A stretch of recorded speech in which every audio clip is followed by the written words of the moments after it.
राज्यात उकाड्याने हैराण झालेल्या नागरिकांना अखेर दिलासा मिळालाय।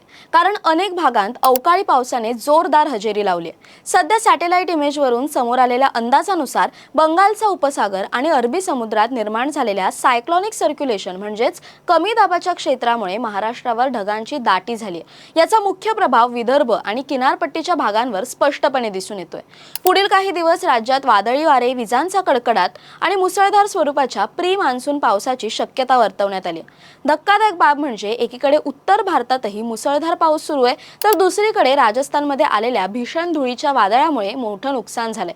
मान्सूनच्या आगमनाचा विचार केला तर साधारण 16 ते 17 मे दरम्यान अंदमान निकोबारमध्ये दाखल झालेला मान्सून 1 जून पर्यंत केरळमध्ये येणं अपेक्षित होतं। मात्र 26 मे आणि त्यानंतर 1 जूनची तारीख उलटूनही केरळमध्ये मान्सून अद्याप दाखल झालेला नाहीये।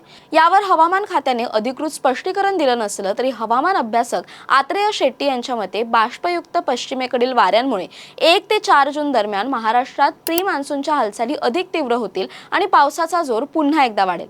आता पाहूया तुमच्या भागात पावसाची स्थिती काय असेल। कोकण, मुंबई आणि गोव्यात समुद्राकडून येणाऱ्या वाऱ्यांमुळे प्रामुख्याने रात्री किंवा पहाटेच्या सुमारास हलका ते मध्यम पाऊस पडेल, तर पुण्यात दुपारपासून मध्यरात्रीपर्यंत हलक्या पावसाची शक्यता आहे। विशेष म्हणजे या आठवड्याच्या शेवटी दक्षिण कोकण आणि गोव्यात मान्सूनचं आगमन होण्याची शक्यता असून तिथला पाऊस सलग स्वरूप धारण करेल।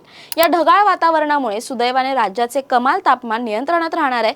मुंबई आणि कोकणात पारा 33 ते 35 अंश, तर मध्य महाराष्ट्र, खानदेश आणि मराठवाड्यात 34 ते 40 अंश सेल्सिअस दरम्यान असेल। सर्वात मोठा दिलासा विदर्भाला मिळणार असून तिथले तापमान 36 ते 38 अंशांपर्यंत खाली येईल। तसंच मराठवाडा आणि विदर्भात दुपारपूर्वी हलक्या पावसाच्या सरी बरसतील। हवामान खात्याने सुरक्षेचा उपाय म्हणून राज्यातील अनेक जिल्ह्यांना येलो अलर्ट जारी केलाय। यामध्ये विदर्भातील गडचिरोली, चंद्रपूर, नागपूर तसेच नाशिक, पुणे, सातारा आणि कोकणातील जिल्ह्यांचा समावेश आहे। 3 जून रोजी विदर्भासह नंदुरबार, धुळे, नाशिक आणि पालघर ते सिंधुदुर्ग पर्यंतच्या संपूर्ण किनारपट्टीला येलो अलर्ट देण्यात आलाय आणि ही स्थिती 4 जून रोजी सुद्धा विदर्भ, उत्तर महाराष्ट्र आणि कोकणात कायम राहील।